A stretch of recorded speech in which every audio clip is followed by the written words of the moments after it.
오늘이 2024년 12월 1일입니다. 2024년이 그저께 시작된 것 같은데 우리가 송구영신 예배 2023년을 보내면서 2024년을 맞이했던 첫날을 우리가 송구영신 예배를 드리고 올해 정말 하나님께서 어떤 은혜를 주실까 하면서 기대하고 시작했는데 벌써 마지막 달이 되었습니다. 그리고 마지막 달의 첫날입니다.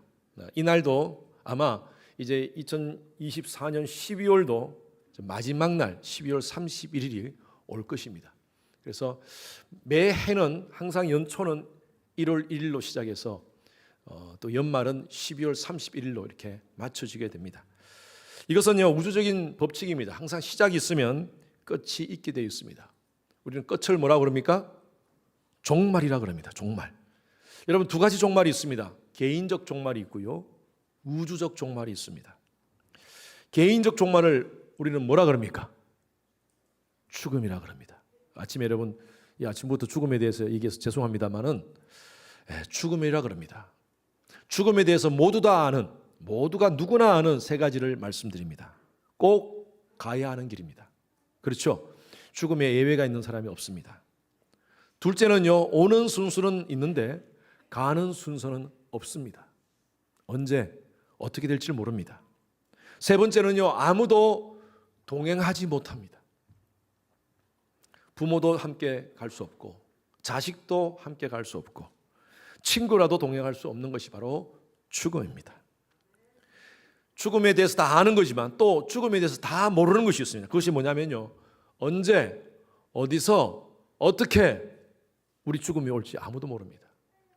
저는 22살에 그때 저는 잊지 못합니다. 가장 친했던 친구의 죽음을 제가 접했습니다. 그 친구를 바라보면서 지난주까지 같이 식사하면서 웃었는데 죽음의 모습으로 있는 그 모습을 보고 얼마나 제가 슬프게 울었는지 몰라요. 저희 아버님이 병상에서 7년 동안 병원 생활을 할 때 저는 주위에 많은 사람들의 죽음의 모습을 저는 봤습니다. 목회를 하면서 많은 분들의 임종을 목격하였고 또 장례 예배를 제가 집례를 했습니다. 우리에게 죽음은요 멀리 있는 것이 아닙니다. 가까이 있습니다. 나에게 일어날 가장 현실적인 사건이 바로 죽음입니다. 우리가 공포를 보통 포비아라고 합니다. 포비아. 의학 사전에 포비아의 종류가 2,000개가 넘습니다. 그 수많은 포비아 중에 가장 무서운 포비아, 그것이 바로 네크로포비아입니다. 바로 죽음 공포증입니다. 모든 인간에게 이 공포가 다 있습니다. 내가 죽게 된다면 어떤 형태의 죽음을 맞이할까? 내 의식이 정지되면 그걸로 끝인가? 그럼 그 후의 상태는 어떤 상태일까? 내가 사랑하는 이가 죽었을 때 나는 어떻게 된다는 것인가? 이런 여러 가지 많은 우리는 죽음에 대한 불안과 공포를 가지고 있습니다. 이것은 모든 사람에게 가지고 있는 공포, 포비아입니다. 이러한 개인적인 종말에 대한 것도 있지만 성경은요 분명히 말씀하십니다. 개인적 종말과 함께 우주적 종말이 있다는 것입니다. 개인적 종말이 분명히 오듯이 우주적 종말도 분명히 오는 줄로 믿습니다. 전쟁을 통해서 핵폭탄을 터져가지고 우주가 완전히, 이 지구가 완전히 몰살될까? 행성이 충돌돼가지고 아니면 자연재해로 이런 일이 올까? 세계적 바이러스 감염의 현상으로 많은 인류들이 죽으면서 마지막 종말이 올까? 이런 생각을 해봅니다. 1350년에 흑사병으로 유럽의 인구 중에 3분의 1이 죽었습니다. 1920년에 스페인 독감으로 수백만 명이 죽었습니다. 그때 사람들이 많이 지금이 종말이다, 지금이 우주적 종말이다 라고 많이 얘기를 했어요. 그런데 그때도 종말은 아니었습니다. 2020년에 갑자기 온 우리 코로나 감염병으로 많은 사람들이 죽음을 맞이했습니다. 2024년 5월까지 공식적 통계로 전 세계에 죽은 사람이 750만 명. 공식입니다. 공식적으로. 비공식적으로 아프리카라든지 다른 곳에서 통계가 계산되지 않는 그런 곳에서 돌아가신 분들은 참 많습니다. 엄청난 많은 사람이 죽었습니다. 그때도 사람들이 지금이 종말이다, 지구의 종말이라고 사람들이 많이 외쳤습니다. 그런데 그때도 종말은 아니었습니다. 여러분, 분명한 것은요, 개인적 종말이 있듯이 우주적 종말도 분명히 있습니다. 그런데 언제, 어디서, 어떻게 오는지는 우리는 아무도 모릅니다. 우리도 종말에 대한 관심이 많습니다. 언제가, 그러면 목사님 말씀하시는데 언제가 종말입니까? 어떻게 올까요? 여러분, 관심을 가질 거예요. 2000년 전에 예수님 제자들도 똑같은 관심을 가졌었습니다. 예수님이 오늘 말씀, 본문 말씀 6절에 보면 이 성전이, 이 엄청난 성전이 다 무너질 것이다 라고 얘기하실 때 제자들이, 와, 이 성전이 무너진다고? 이 엄청난 건물이 무너진다고? 그러면서 예수님에게 두 가지 질문을 합니다. 누가복음 21장 7절 말씀, 오늘 본 말씀 앞부분이 있습니다. 같이 함께 읽어보겠습니다. 크게 읽습니다. 시작. 선생님이여, 그러면 어느 때에 이런 일이 있겠사오며 이런 일이 일어나려 할 때에 무슨 징조가 있사오리까? 질문이 두 가지가 있죠. 이 안에 어떤 때에 일어납니까? 이런 일이 어떤 때에 일어납니까? 두 번째로는 그때에 무슨 징조가 있습니까? 저와 여러분들은 관심이 있습니다. 언제 일어날까? 어떻게 일어날까? 예수님의 답은 이겁니다. 첫 번째 보십시오. 예수님의 답입니다. 시작. 예수님께서 이렇게 말씀하셨어요. 누가복음 21장 5절에서 6절 말씀 같이 읽습니다. 시작. 어떤 사람들이 성전을 가리켜 그 아름다운 돌과 흙물로 꾸민 것을 말하되 예수께서 이르시되 너희 보는 이것들이 날이 이르면 돌 하나도 돌 위에 남지 않고 다 무너뜨려지리라. 여기 잘 보십시오. 이 날이 이르면 돌 하나도 돌 위에 남지 않고 다 무너뜨려지리라. 성경을 보면요, 크게 새 성전이 나옵니다. 하나는 화려하게 지었던 솔로몬 성전입니다. 솔로몬 성전은 바벨론에 의해서 완전히 회파되었습니다. 다 무너졌습니다. 그리고 이스라엘 백성들이 바벨론으로 포로로 끌려가서 70년 후에 돌아와가지고 스룹바벨에 의해서 성전을 짓습니다. 그것이 보통 스룹바벨 성전이라고 그럽니다. 아주 허술하게 지었습니다. 그리고 그것도 무너졌어요. 그리고 헤롯이 유대 지역의 분봉왕이 되면서 유대인들의 환심을 사기 위해서 그가 성전을 짓기 시작했습니다. 유대인들을 위하여 성전을 지어주는 거예요. 그런데 굉장히 오랫동안 화려하게 짓습니다.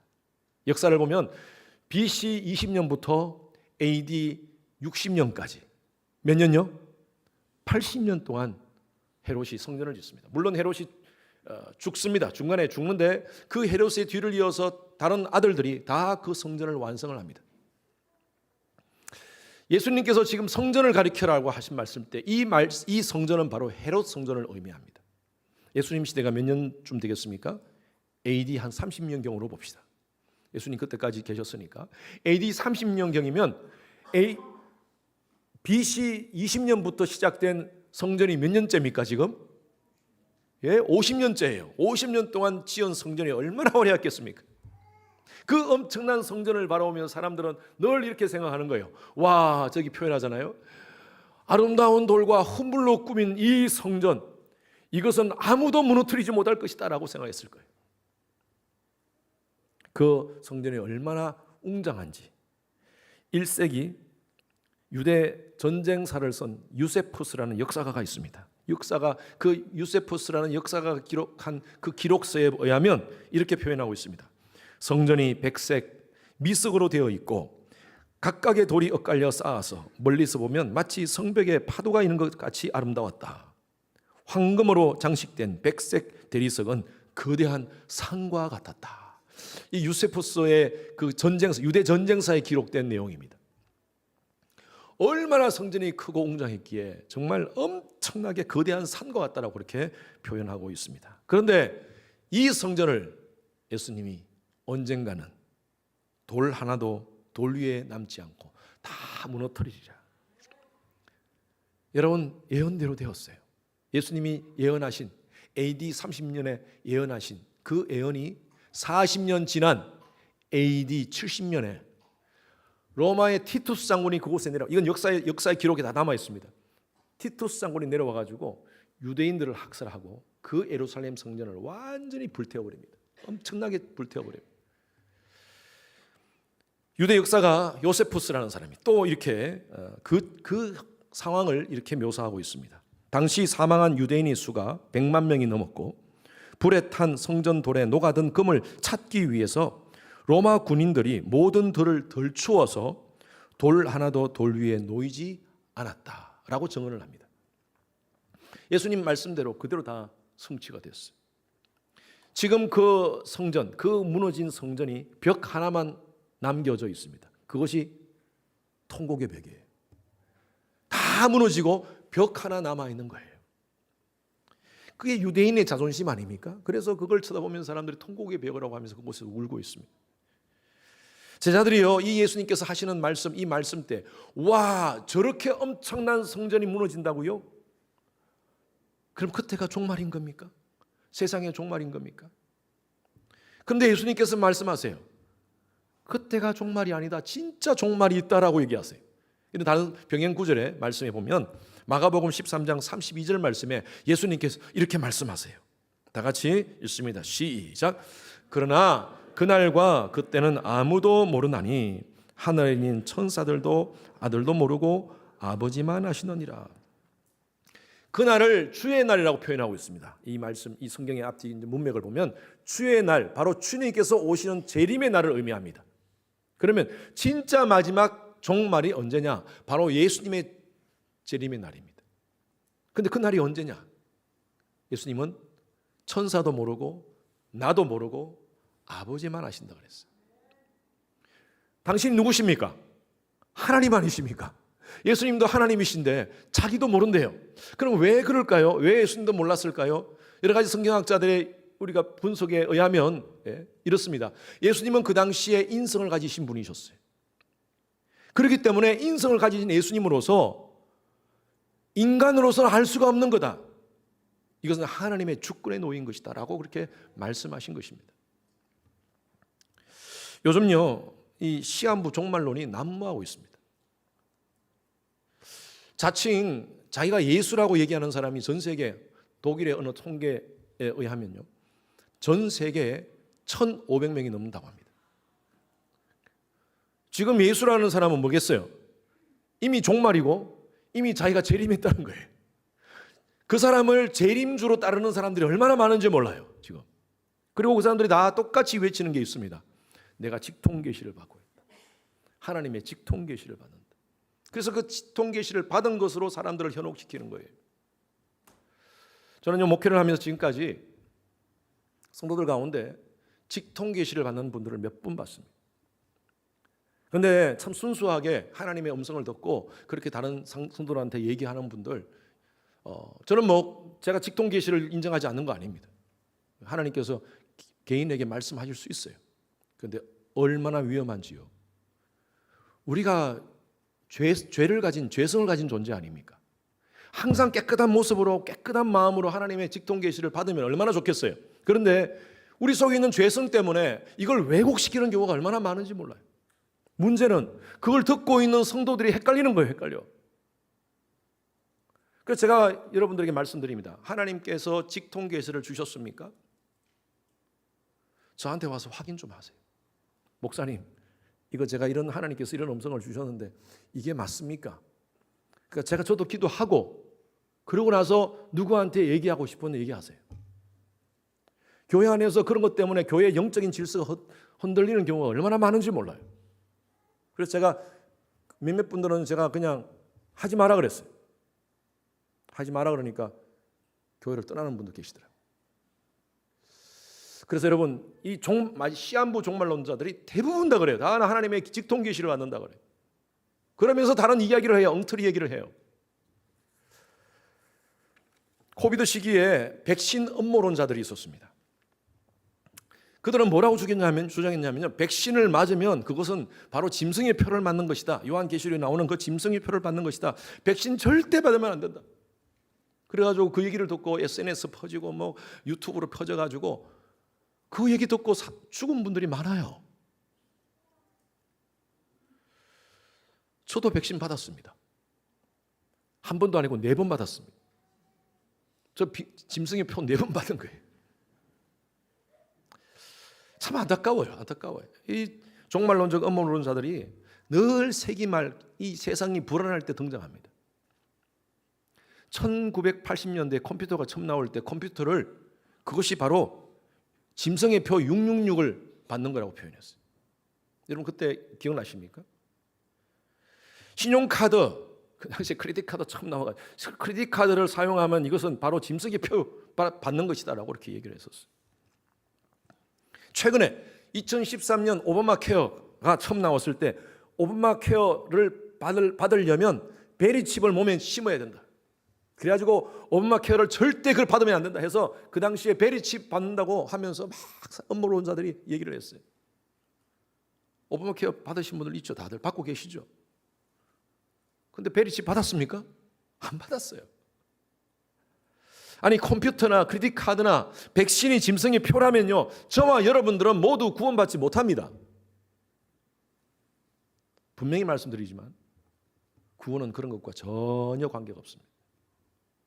성경은요, 예수를 믿으면 구원을 받고 예수를 믿지 않으면 구원을 받지 못한다고 분명히 말씀하고 있습니다. 여러분 아멘입니까? 여러분 어떻게 우리가 백신을 맞고 안 맞고가 그게 구원의 어떤 대상이 되고 안 되고가 결정되겠습니까? 이마에 뭘 붙이고 안 붙이고가 문제가 아닙니다. 이 성경에 보면요, 인침이라는 의미가 이건 소유의 의미입니다. 과거에 짐승에게 아무개 사람의 소유다라고 할 때 짐승의 이마에다가 아니면 등에다가 예를 들어서 뭐 제 소유면 이 소는 허씨의 소유다. 그러면 HUR을 여기 이마에 박게 하는 거예요. 그게 이제 유대인들의 어떤 문화 속에 있는 겁니다. 그래서 이걸 인침이라고 해요. 인침. 그 사람의 소유가 되는 것을 인정해 주는 거예요. 우리가 예수 안에서 인침을 받았다. 이 말은요, 우리가 하나님의 소유가 됐다는 의미입니다. 백신 받는 것 때문에 우리가 짐승의 소유가 됩니까? 사탄의 소유가 되는 것입니까? 아니잖아요. 누가복음 21장 29절에 30절 말씀 다 같이 읽습니다. 시작. 무화과 나무와 모든 나무를 보라. 싹이 나면 너희가 보고 여름이 가까운 줄을 자연히 아나니. 분명히 징조는 있습니다. 예수님께서 말씀하세요. 다니엘서에 보면요, 그 마지막 때에 종말 중에 종말의 현상들을 얘기하면서 그때는요, 수많은 사람들이 왕래를 자주 한다 그랬어요. 왕래를 자주 한다. 여러분 다니엘서가 거의 BC 600년에 쓰여진 책입니다. 근데 그때 언젠간 종말이 올 때 자주 사람들이 빨리빨리 왕래를 한다 그랬어요. 그리고 지식이 많이 발달된다라고 얘기합니다. 여러분 요즘 이 상황들을 보면요, 진짜 제가 종말 중에 종말이라고 얘기하고 싶어요. 사람들이 어제도 목사님 지금 외국에 와 있습니다. 외국에서 지금 아마 오늘 도착할 겁니다. 오늘 아침에 예배에 참석하셨더라고요. 외국에 있는데 하루 만에 여기 와 있어요. 오스틴에 와 있어요. 얼마나 사람들이 빨리빨리 움직이는지 모르요. 이 시대가 바로 그런 시대입니다. 이스라엘이 독립할 때 그때 1948년에 그때 많은 사람들이 이제 이 종말이다. 이게 지금 종말이다라고 얘기한 적이 있었습니다. 그럼 왜냐하면 이 말씀을 중심으로 무화과 나무가 싹이 나면 이걸 이렇게 무화과를 이스라엘로 해석한 거예요. 그럼 그때가 종말이었을까요? 제가 분명히 말씀드릴게요. 날짜와 날을 얘기하면요, 그건 분명히 이단입니다. 예수님께서 분명히 말씀하셨어요. 천사도 모르고 나도 모르고 하나님만 아신다. 아멘입니까? 그래서 여러분 성경적인 종말 개념이 뭐냐? 그것은요, 예루살렘 성전이 무너질 때도 아니었고요, 이스라엘이 독립할 때도 아니었습니다. 성경적 종말의 개념은요, 이겁니다. 정확하게 여러분 이해하십시오. 예수님의 초림, 성천, 그죠? 예수님의 2000년 전에 예수님이 초림하셨죠. 그리고 성천하셨어요. 성천부터 예수님의 재림 때까지입니다. 여러분 지금이 종말을 우리 살고 있어요. 사도 바울도 종말에 대한 얘기를 많이 했습니다. 종말의 때, 종말의 때. 그래서 사도 바울 지금부터 2000년 전에도 종말이었고 지금도 종말입니다. 근데 저는 이렇게 얘기하고 싶어요. 아까 말씀드렸다시피 지금은 종말 중에 종말이다. 중요한 것은 언제 종말인가, 언제 마지막 때인가, 언제 예수님 오시는가, 이게 중요한 게 아닙니다. 우린 종말을 지금 살고 있어요. 중요한 것은 어떻게 이 종말의 때를 살 것인가? 어떻게 종말을 준비할 것인가? 이게 중요해요. 오늘 예수님께서 이 말씀하시는 거예요. 2번 띄워주세요. 시작. 깨어서 준비하라고 말씀하고 있어요. Wake up! 제가 주무시는 분들한테 지금 얘기한 거 아닙니다. 우리가 영적으로 이 종말의 때를 깨어서 준비하라는 거예요. 자, 우리 한 번 더 읽겠습니다. 오늘 본문 말씀입니다. 한 번 더 35절 36절 시작.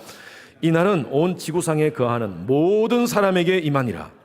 이러므로 너희는 장차 올 이 모든 일을 능히 피하고 인자 앞에 서도록 항상 기도하며 깨어 있으라 하시니라. 여러분, 예수님 말씀으로 믿으십니까? 여러분, 그렇다면 우리는요, 이 말씀대로 살려면요, 이건 모든 사람에게 임하는 겁니다. 이 종말의 마지막 때는 한 사람도 예외 없이 모든 사람에게 임하는 겁니다. 그런데 이때 예수님께서 우리에게 말씀하시는 것이 뭐냐면 능히 피하고 인자 앞에 설 수 있도록 항상 깨어서 기도하라. 깨어서 기도한다는 의미가 무슨 의미인가? 예수님께서 비유로 말씀하신 것이 마태복음 25장에 말씀하십니다. 이것을 비유로 말씀하세요. 우리가 너무 잘 아는 신랑에 대한 비유입니다. 마태복음 25장 1절 말씀 다 같이 읽습니다. 시작. 그때에 천국은 마치 등을 들고 신랑을 맞으러 나간 10처녀와 같다 하리니 그 중에 5은 미련하고 5은 설기 있는 자라. 어떤 사람을 미련하다 그러고 어떤 사람을 설기롭다 그럽니까? 그 기준이 뭡니까? 이 말씀이 여러분 다 아는 말씀이죠. 10명의 처녀가 있었는데 신랑을 밤에 기다리고 있었어요. 그런데 언제 올지 몰라요, 신랑이. 근데 신랑이 왔어요. 왔다는 소식을 듣고 둘 다 10명이 다 졸고 있었어요. 그런데 5명의 슬기로운 처녀들은 등불의 기름을 항상 준비하고 있었어요. 그래서 신랑을 맞이했어요. 그런데 어리석은 처녀들, 그들은 등불의 기름을 준비하지 못했어요. 등불이 다 꺼졌어요. 그래서 신랑을 맞이하지 못했다는 그 얘기가 바로 이 말씀입니다. 그래서 이 슬기로운 신부와 지혜롭지 않은 이 미련한 신부들은 평상시에는 구분이 되지 않지만 언제 구분이 되느냐? 신랑이 올 때 딱 구분돼요. 등불의 기름을 가졌느냐? 가지지 않느냐? 이 등불의 기름이 무엇을 의미할까요? 바로 믿음을 의미합니다. 여러분, 우리가 천국 어떻게 갑니까? 돈으로 갈 수 있습니까? 많이 소유하면 돈으로 갈 수 있을까요? 돈으로도 못 가요. 하나님 나라. 우리 어릴 때 주일학교 다닐 분들은 다 아시는 노래죠. 힘으로도 못 가요. 어떻게 가요? 믿음으로 가는 나. 저 혼자 하도록 계속 그냥 가만히 계시네. 시작. 믿음으로 가는 나라 하나님 나라. 믿으시는 분 아멘. 예, 그래요. 여러분, 우리가 신앙생활은요, 교회생활은 믿음이 바탕이 되어야 됩니다. 믿음 없는 예배, 믿음 없는 섬김, 믿음 없는 봉사, 이거는요 종교생활만 하는 드라이한 교회생활입니다. 근데 오늘 많은 사람들이 신앙생활을 하면서 신앙이 있다 그러고 교회를 다닌다 그러고 그렇게 하지만 믿음이 없는 사람들이 얼마나 많은지 몰라요. 교회 봉사도 하고 또 뭐도 한다 그러고 막 그렇게 하지만 믿음이 없어요, 진짜. 이 지혜로운 사람들은요, 세상적인 관점에서 봤을 때는요, 참 불쌍해 보여. 항상 등불 기름 준비한다고 정신없으니까. 아니, 지금 뭐 누가 언제 신랑이 언제 올지도 모르는데 왜 그렇게 기름 준비하냐고 정신없냐라고 이렇게 얘기할 수도 있습니다.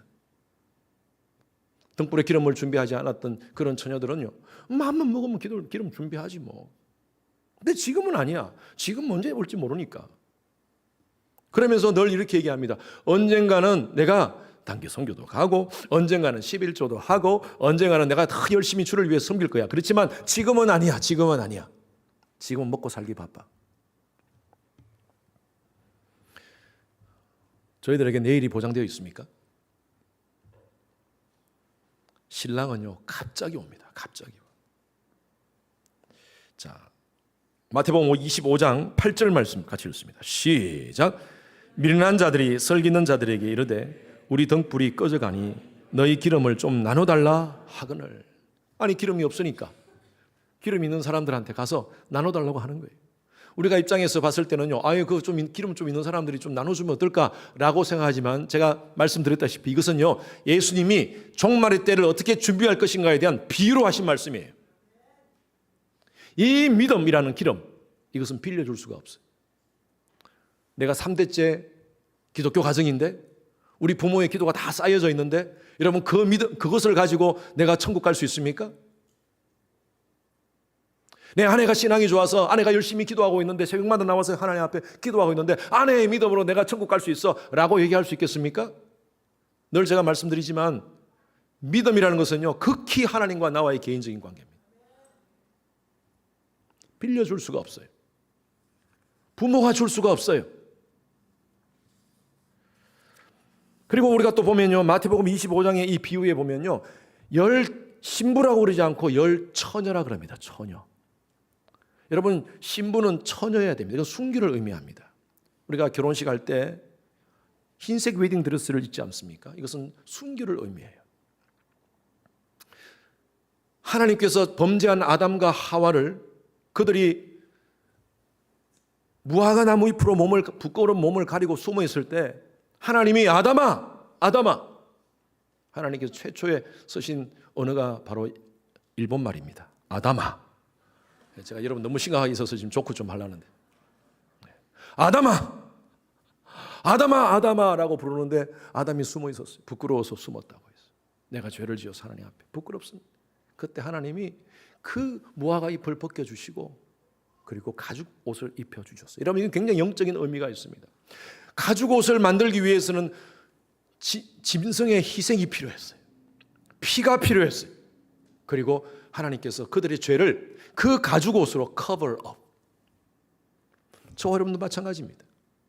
저와 여러분들의 죄를 하나님께서 대속해 주시기 위해서 독생자 예수 그리스도를 이 땅 가운데 보내셔서 그분으로 하여금 십자가에 달려 죽게 하심으로 말미암아 누구든지 예수 그리스도를 믿는 자들은 영생을 우리에게 허락해 주신 줄로 믿습니다.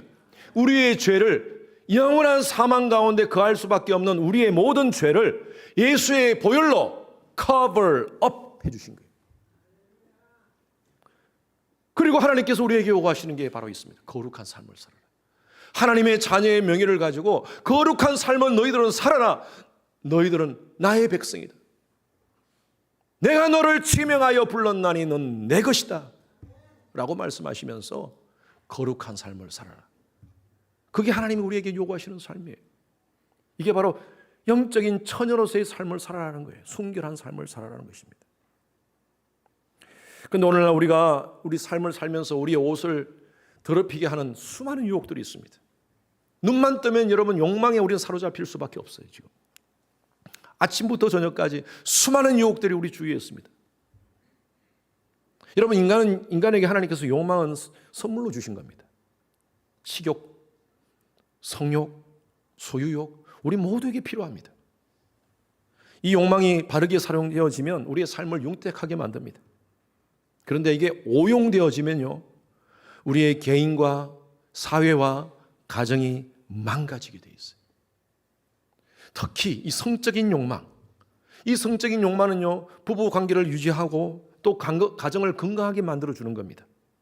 그런데 오늘날 이 성적인 욕망을 오용하는 사람들이 얼마나 많은지 몰라요. 불륜의 덫에 걸려서 가정이 해체되는 그런 모습을 많이 보지 않습니까? 그런데 안타까운 것은요 교회 다니는 부도덕한 사람들이 있습니다. 교회를 다니면서 부적절한 이성관계를 하고 다니는 사람들이 있다는 것이 문제입니다. 엄나는 영상을 즐기는 사람들도 있습니다. 그렇게 살면서 스스로 이렇게 변명을 해요. 성경은 어떻게 알아가지고 마음은 원이로되 육신이 약하도다. 예수님이 오늘 말씀하세요. 옷 더럽히지 마라. Wake up! 깨어나라는 거예요. 지난주에 뉴스 여러분 다 대부분 아시는 뉴스입니다. 31년간 국민적 사랑을 받아왔던 한국의 탑 연예인 혼외자 스캔들이 있었습니다. 이분이 이런 얘기를 하더라고요. 그 사람이 낳은 아이는 내 아이가 맞다. 그리고 그렇지만 그 여인은 나의 걸프렌드도 아니고 내 부부 여인도 아니다. 부부관계 우리가 그렇게 부부로서도 아니다. 그러면서 이런 얘기를 해요. 그렇지만 그 아이는 내 아이니까 내가 아버지로서 경제적인 책임은 다 해주겠다라고 얘기를 합니다. 여러분, 한국에 지금 이 문제 때문에 비혼 출산이라는 이 이슈 때문에 많은 사람들이 지금 디베이트를 하고 있습니다. 그리고 법적으로 나라가 이걸 좀 보장해 주자, 좀 지원해 주자라고 그런 말도 나오고 있습니다. 근데 또 하나 충격은 이 사람이 이런 얘기를 해요. 내가 1년 동안 사귀고 있는 다른 여인도 있다라고 얘기합니다. 저는 안타까운 게요. 아니, 경제적 책임만 다 지면 되는 겁니까? 그런 일에 대한 그런 행위를 해서 이런 문제가 된 것에 대해서 괜찮아요? 도덕적으로 윤리적으로 괜찮아요? 그런데 문제는 사회적 정서로 사람들이 이게 어때서 뭐가 어때서 아니 연인이니까 그렇지 다른 사람들 다 이런 일도 하고 있는데 라고 얘기한다는 것이 문제입니다. 저와 여러분들 어떻습니까? 지금 예수 믿는 사람들은 뭐가 어때서 남들도 그렇게 사는데. 여러분, 사단이 유혹할 때 쓰는 방법이 이겁니다. 먹음직, 보암직, 탐스러운 곳에 목숨을 걸도록 만들어버립니다. 그리고 그게 걸려버리면요, 이성도 뭐고 없습니다. 도덕, 윤리 없습니다. 뭐가 어때서? 그래요. 하나님을 인정하지 않고 하나님을 모르는 사람들, 육으로 사는 사람들은 그렇게 살 수 있어요. 근데 하나님을 믿는 사람들이 그렇게 산다면 뭐가 어때서요? 어때서죠? 안 되죠. 그러면 안 되죠. 예수님이 오늘 우리에게 하시는 말씀이에요. Wake up. Wake up. 한 번 더 36절 말씀 읽겠습니다. 다 같이 시작. 너희는 장차 올 이 모든 일을 능히 피하고 인자 앞에 서도록 항상 기도하며 깨어 있으라 하시니라. 하나님은 우리가 육적으로도 마찬가지면 영적으로도 순결하기를 원하십니다. 이 순결함을 위해서 어떻게 해야 됩니까? 어떻게 하라고요? 기도하라고요. 기도로 깨어 있으라는 거예요. 깨어 있는 방법입니다. 기도하라는 것입니다. 여러분, 기도라는 것은요, 하나님을 인정하는 거예요. 하나님을 의식한다는 것입니다. 기도 안 하십니까? 교회를 다니시는데 기도 안 하십니까? 하나님을 의식하지 않는다는 것입니다. 하나님을 의식하는 사람은요, 아침부터 저녁까지 우리가 하나님을 의식한다면요, 우리가 하나님 앞에 정결하게 삶을 살지 않을 수가 없어요. 다 보고 계시는데. 제가 지난주에 말씀드렸죠. 요셉 얘기하면서 요셉은 보디발 아내의 유혹을 받을 때 당당하게 얘기했지 않습니까? 지금 당신과 나와 있는 것이 아니라 하나님이 보고 계십니다. 어떻게 내가 하나님 앞에서 득죄하리까? 득죄라는 말 너무 멋져요. 내가 하나님 앞에서 어떻게 죄를 지으리까? 여러분, 우리가 유혹이 올 때 다른 방법 없습니다. 그냥 소극적으로 그냥 이게 아니라 더 적극적으로 나가셔야 돼요. 그게 바로 기도입니다. 기도로 그 모든 악한 영들의 세력을 기도로 파괴시켜야 될 줄로 믿습니다. 견고한 진, 여러분, 이 세상의 모든 진들은요, 엄청난 견고합니다. 그냥 우리가 깨트릴 수가 없어요. 기도는요, 하나님의 하늘의 능력을 다운로드 되는 거예요. 우리 힘이 아니라 하나님의 능력으로 우리가 살아가는 거예요. 그게 기도입니다. 나는 연약해요. 우리는 많은 유혹들 가운데 정말 연약할 수밖에 없는, 넘어질 수밖에 없는 그런 연약한 육체를 가지고 있습니다. 그래서 여러분, 이것을 이기기 위해서는요, 기도하시는 여러분 되시기를 주님의 이름으로 축원합니다. 그래서 저는 이런 부탁드려요. 이번 부흥의 집회에 꼭 참석해서 생명의 물에 잠겨 심령에 여러분들의 생수의 능력이 흐르는 여러분 되시기를 주님의 이름으로 축원합니다. 여러분, 이렇게 생각하십시오. 내가 이번에 새롭게 되는 마지막 기회라고 생각해 주시기 바랍니다. 은혜 받을 시간은 항상 있는 게 아닙니다. 보라, 지금은 은혜 받을 만할 때요, 지금은 구원의 날이로다. 저는 여러분들이 예배 때마다 이 예배가 나의 생애의 마지막으로 드려지는 예배다. 여러분, 그래야지 우리가 하나님을 향한 이 간절함이 있습니다. 간절함. 그런데 그냥 뭐 다음에 또 오늘 은혜 못 받으면 다음에 받지, 안 됩니다. 오늘 내가 못 받으면 하나님 내가 예배 끝나고 나가지 않겠습니다, 이런 각오로 예배에 참석하셔야지 여러분들이 이 자리 통해서 하나님의 놀라운 능력을 체험할 수 있습니다. 말씀드렸잖아요. 우리에게 내일이 보장되어 있습니까? 다음 주가 보장되어 있습니까? 이런 말씀드리기 죄송하지만 이건 현실입니다. 현실. 다음 달이 보장될 수 있어요? 부흥회 여러분 참석하는 것도 마찬가지입니다. 이번에 참석하지 못하면 다음에 참석하지. 여러분 제가 예언할게요. 여러분 이번 주 금요일 날 5시쯤 되면요 이상한 유혹들이 올 겁니다. 오늘 가야 되나? 다음에 가지. 오늘 날씨도 춥고 비 온답니다. 그날 오늘 비도 오는데 다음에 가지. 집에서 영상으로 예배드리지. 분명히 이런 유혹이 올 겁니다. 여러분 그때 외치십시오. 나사렛 예수 그리스도 이름으로 명하노니 악한 영들아 떠나갈지어다 나는 간다. 아멘. 여러분 저는 그렇게 쓰면 좋겠어요.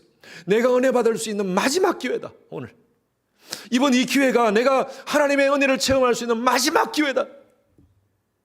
여러분 그런 마음으로 참여하면요 매 예배 때마다 하나님께서 놀라운 은혜를 주시리라 믿습니다. 우리 인생의 종말과 우주적 종말은 분명히 옵니다. 순결한 그리스도의 신부로 아름답게 믿음의 기름을 준비하시는 우리 모든 성도님들 되시기를 주님의 이름으로 축원합니다. 우리 찬양 주님 앞에 기도하는 마음으로 이 찬양 드렸으면 좋겠어요.